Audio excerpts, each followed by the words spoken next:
tunakwenda kujenga kituo cha mikutano ya kimataifa kipya. Baada ya kile cha AICC tunakwenda kujenga ukumbi mwingine mkubwa sana utakao kuwa na hoteli na fursa zote za mikutano ndani ya jiji la Arusha. Lakini pia kule Ngorongoro Lengai tunakwenda kujenga vizuri sana kituo cha urithi wa kijiolojia kwa watalii watakaopenda kuwa na mambo ya kihistoria, mambo ya kijiolojia, mambo ya kisayansi. Hicho kitakuwa ndiyo kituo chao.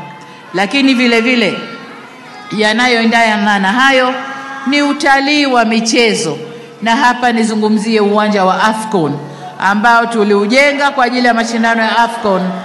Lakini uwanja ule pia unakwenda kuwa kivutio cha watalii, kwa sababu pale ulipo uwanja tutajenga kitu kinaitwa Afcon City, mji kabisa wa Afcon utakuweko pale. Lengo letu miaka inayokuja mpaka 2030 Tanzania ipokee watalii milioni 8, na hawa ni wa nje na ndani ya nchi.